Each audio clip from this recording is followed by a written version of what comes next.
Bollywood silver screen presenting Solomon Kane. ये कहानी है आज से 600 साल पहले यानी कि 1600 ईस्वी की, जहां पर हमें नॉर्थ अफ्रीका में सोलोमन केन नाम का एक लीडर दिखाया जाता है जो अपने शिप के क्रू के साथ एक किले के अंदर हमला कर देता है और वहां पर किले के जितने भी रक्षक होते हैं उन सबको मार देता है और इस तरह से वो उस किले पर अपना कब्जा कर लेता है। सोलोमन बहुत ही क्रूर लीडर होता है और अपने लोगों के साथ वो उस कमरे तक पहुंच जाता है जिसे पार करना बहुत ही मुश्किल है। यहाँ पर बहुत सारे शीशे होते हैं जिनके अंदर डीमंस रहते हैं जो सोलोमन केन के लगभग सभी आदमियों को अंदर खींच लेते हैं। सोलोमन केन किसी भी तरह से उस जगह पहुंचना चाहता है जहां पर राजगद्दी है, जो राजा का कक्ष है। वो लगातार आगे बढ़ते हुए राजा के कक्ष तक पहुंच जाता है और जब वो कक्ष के अंदर जाता है तो दरवाजा अपने आप ही बंद हो जाता है। सोलोमन देखता है कि राजा की मौत हो चुकी है और तभी यहाँ पर एक काले रंग का साया आता है जो राजा की राजगद्दी पर बैठ जाता है। दरअसल इस सोलोमन की आत्मा को अपने साथ ले जाने के लिए आया है क्योंकि सोलोमन ने यहाँ पर कई लोगों को बेरहमी से मारा है, उसने पाप किए हैं। इसीलिए वो सोलोमन की आत्मा को शैतान के पास ले जाना चाहता है। वो सोलोमन के ऊपर हमला करता है पर इससे पहले कि वो सोलोमन को मारता,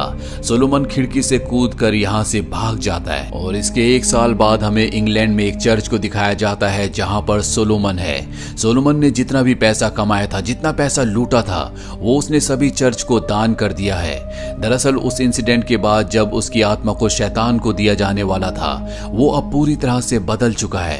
अब वो एक अच्छा इंसान बन चुका है ताकि उसके मरने के बाद उसे हेल नहीं बल्कि हेवन में ले जाया जाए। अब एक दिन उसके पास चर्च के फादर आते हैं। वो सोलोमन को कहते हैं कि मैंने एक सपना देखा था जिसमें मुझे पता चला कि तुम्हारी मंजिल यहाँ पर रहना नहीं है बल्कि तुम्हारी मंजिल कुछ और ही है, इसीलिए तुम्हें इस चर्च को छोड़ देना चाहिए, तभी तुम्हें मुक्ति मिलेगी। और अब सोलोमन इस जगह को छोड़कर उस तरफ निकल पड़ता है जहाँ पर उसने अपना पूरा बचपन बिताया था। तभी रास्ते में कुछ लुटेरे उसे पकड़ लेते हैं। वो सोलोमन को बहुत बुरी तरह से मारते हैं। सोलोमन अब एक अच्छा इंसान बन चुका है, इसीलिए वो उन पर हाथ नहीं उठाता और वो लुटेरे सोलोमन को इतना मारते हैं कि वो बेहोश हो जाता है। और जब सोलोमन की आंखें खुलती है तो वो एक गाड़ी में होता है जिसमें एक फैमिली होती है जो वेस्ट की तरफ जा रही होती है। सोलोमन के सामने एक लड़की होती है जिसका नाम मेरेडिथ है जो उसका ध्यान रख रही होती है। दरअसल जब लुटेरों ने सोलोमन को मरने के लिए छोड़ दिया था तो इस परिवार ने उसे बचा लिया। अब रास्ते में रात गुजारने के लिए एक जगह अपना डेरा लगाते हैं और जब सोलोमन सोता है तो उसे बचपन का एक सपना आता है जहां पर उसका बड़ा भाई एक लड़की को परेशान कर रहा होता है। सोलोमन उसे मना करता है जिस वजह से उन दोनों के बीच में आर्गुमेंट्स होना शुरू हो जाते हैं। सोलोमन गलती से अपने भाई को धक्का दे देता है जिससे वो ऊपर से गिर जाता है और उसकी मृत्यु हो जाती है।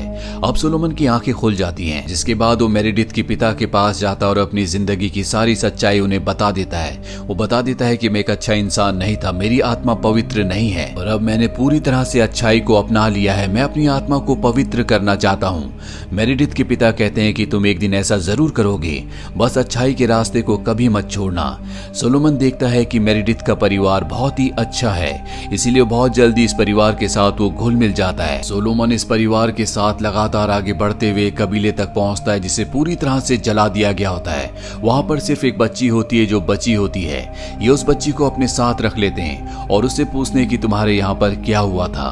वो बच्ची बताती है कि हमारे यहाँ पर एक विच को लाया गया था जिसे सब लोग जलाकर मारना चाहते थे और जो लोग भी उसकी मौत का तमाशा देखने के लिए आए थे वो सब के सब मारे गए। मेरेडिथ की मॉम को सुनकर बहुत बुरा लगता है। वो उस बच्ची से कहती है कि तुम्हें उन सब के लिए प्रे करनी चाहिए जो कि मारे गए थे, पर वो बच्ची प्रे करने से साफ साफ मना कर देती है। सोलोमन को उस बच्ची पर शक हो जाता है, इसीलिए वो अपना क्रॉस निकालता है और उस बच्ची के पास ले जाता है और अगले पल वो बच्ची अपने असली रूप में आ जाती है। दरअसल ये एक विच यानी कि एक शैतान होती है।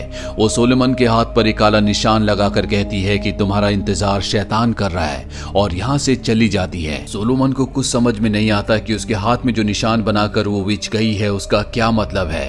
अब ये अपने सफर पर आगे बढ़ते ही चले जाते हैं और तभी सोलोमन को लुटेरों की एक टोली दिखती है जिनका सरदार मलाची होता है। दरअसल ये शैतान का पुजारी है, इसने मास्क पहना होता है और इसकी जितनी भी सेना होती है पूरी तरह से इसके कंट्रोल में होती है। मलाची और उसके लोग मेरेडिथ के परिवार को देख लेते हैं। मलाची के लोग मेरेडिथ के भाई को पकड़कर चाकू की नोक पर रख लेते हैं। वहां पर सोलोमन भी पहुंच जाता है। वो उस आदमी से कहता है कि इस बच्चे को मत मारो, पर मलाची के कहने पर मेरेडिथ के भाइयों को मार दिया जाता है। इस बात से सोलोमन को बहुत गुस्सा आता है। वो आकाश की तरफ देखता है और अपनी प्रतिज्ञा को बदल देता है जिसमें उसने तलवार ना चलाने की कसम खाई थी, और इसके बाद वो मलाची के कई लोगों को मारता है। और अब वो मेरेडिथ के पिता के पास जाता है जो अपनी जिंदगी की आखिरी सांसें ले रहे होते हैं। मेरेडिथ के पिता कहते हैं कि तुम मेरी बच्ची को बचा लेना। सोलोमन उसे बचाने की कसम खाता और इसके बाद वो हथियार लेकर घोड़े पर बैठकर मलाची के लोगों का पीछा करता और कई लोगों को मार देता है।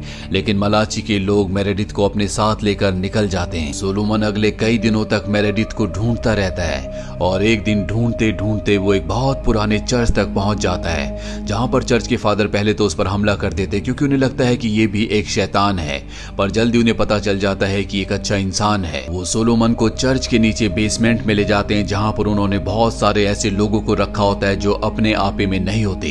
दरअसल मलाची ने इन सब को शैतान बना दिया है क्योंकि वो शैतान का पुजारी है, उसके अंदर बहुत सारी शक्तियां हैं और चर्च के फादर ने यहाँ पर मलाची के बहुत सारे लोगों को बंदी बनाकर अपना गुलाम बना रखा होता है। सोलोमन को जल्दी समझ में आ जाता है कि चर्च के इस फादर की दिमागी हालत पूरी तरह से ठीक नहीं है, पर इससे पहले कि वो कुछ समझता चर्च के फादर सोलोमन को उन शैतानों के बीच में फेंक देते हैं। सोलोमन अपनी तलवार निकालकर कई शैतानों को मारकर तहखाने से बेसमेंट से बाहर निकलता है और तभी उसके सामने वही लुटेरे आते हैं जिन लुटेरों ने पहले भी उसे लूटा था और बेहोश कर दिया था।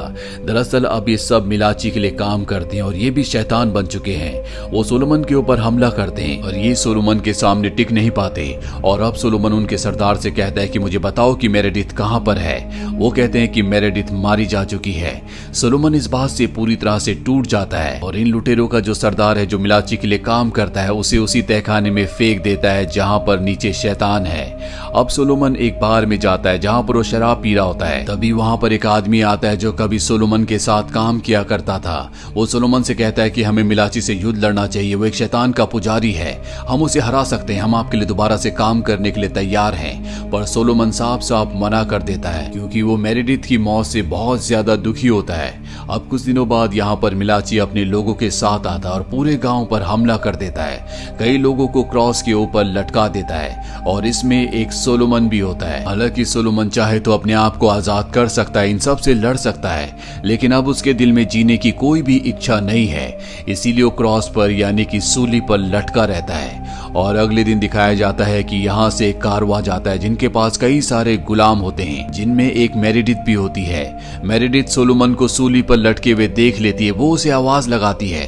सोलोमन भी उसे देख लेता है और अब सोलोमन को पता है कि मेरेडिथ जिंदा है, इसीलिए वो उसे बचाकर अपनी कसम को, अपनी प्रतिज्ञा को पूरा करना चाहता है। वो अपने आप को सूली से छुड़ा लेता है, वो नीचे गिर जाता है, पर वो बहुत कमजोर है इसीलिए लड़ नहीं सकता। और इससे पहले कि मिलाची के गुलाम उसे मारते, यहाँ पर सोलोमन का वही पुराना दोस्त आ जाता है जो उसे बार में मिला था, जो कभी सोलोमन के लिए काम किया करता था। वो यहाँ पर मिलाची के सभी लोगों को मारकर सोलोमन को अपने साथ ले जाता है। जल्दी सोलोमन पूरी तरह से रिकवर हो जाता है और अब इन्हें पता चलता है कि मिलाची एक बहुत पुराने राजा के महल में है और ये महल और किसी का नहीं बल्कि सोलोमन के पिता का होता है। सोलोमन कहता है कि मुझे तो पता भी नहीं कि मेरे पिता जिंदा हैं कि नहीं, पर ये मिलाची को किसी भी तरह से मारकर मेरेडिथ को बचाना चाहते हैं। इसीलिए सोलोमन अपने सभी साथियों के साथ महल के पीछे के दरवाजे से अंदर पहुंच जाता है, जहां पर उसके सामने वही विच आती है जो पहले भी उसके सामने बच्चे के रूप में आई थी। सोलोमन दूर से ही उस पर हथियार फेंककर उसे मार देता है और अब मिलाची के बहुत सारे गुलाम यहाँ पर आ जाते हैं। सोलोमन और उसके लोग सभी उनसे लड़ते हैं, पर कुछ ही देर में यहाँ पर खुद मिलाची आ जाता है जो कि बहुत ज्यादा ताकतवर होता है। वो सोलोमन के कई लोगों को मार देता है। सोलोमन के लोग समझ जाते हैं कि वो मिलाची का मुकाबला नहीं कर सकते,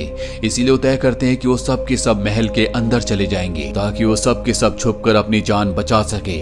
सोलोमन मिलाची का मुकाबला करता है और तभी उसके सभी साथी यहाँ से निकलकर महल के अंदर चले जाते हैं। सोलोमन खुद भी एक खुफिया दरवाजे से अंदर चला जाता है। सबसे पहले वो उस जगह जाता है जहाँ पर कैदियों को रखा होता है, जहाँ उसे एक बूढ़े आदमी दिखते हैं जो और कोई नहीं बल्कि सोलोमन के पिता होते हैं। सोलोमन उन्हें जंजीरों से आजाद करने की कोशिश करता है, पर इन सब जंजीरों पर जादू होता है, इसीलिए वो इन जंजीरों को तोड़ नहीं पाता।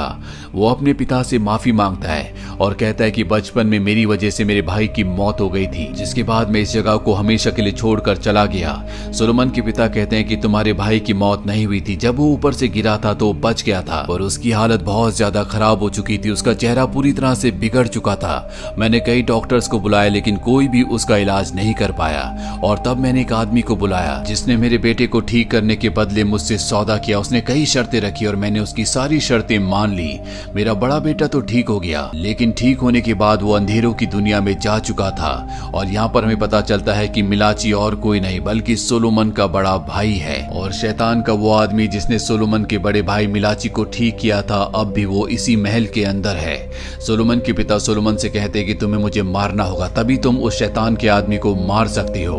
वैसे भी सोलोमन के पिता अब मुक्ति चाहते हैं। सोलोमन ना चाहते हुए भी अपने पिता को मारकर महल के उस कक्ष तक पहुंच जाता है जहां पर शैतान का वो आदमी होता है जिसने सोलोमन के भाई को ठीक किया था, और ये और कोई नहीं बल्कि वही काला साया होता है जिसने इस कहानी की शुरुआत में सोलोमन की आत्मा को शैतान तक पहुंचाने की कोशिश की थी, पर सोलोमन भाग गया था। और अब सोलोमन के सामने ये साया, ये आदमी एक बार फिर से आ चुका है। सोलोमन उसके ऊपर अपनी तलवार से हमला करता है, लेकिन वो काला साया बनकर, धुआं बनकर यहाँ से गायब हो जाता है। सोलोमन देखता है कि यहाँ पर मेरेडिथ को एक केज के अंदर बंद किया गया है। वो केज के पास जाकर केज का ताला तोड़ देता है, और तभी पीछे से मलाची आ जाता है जो सोलोमन पर तलवार से हमला करता है। सोलोमन उसे समझाने की कोशिश करता है कि मैं तुम्हारा छोटा भाई हूँ, हम दोनों को एक साथ मिलकर रहना चाहिए, पर वो उसकी बात नहीं मानता और सोलोमन पर हमला कर देता है। लड़ते लड़ते सोलोमन शैतान के आदमी को भी ललकारता है और कहता है कि अगर तुम्हारे अंदर हिम्मत है तो सामने आओ। शैतान का वो आदमी, वो काला साया, एक इंसान के रूप में उसके सामने आ जाता है और उसे एक शीशा दिखाता है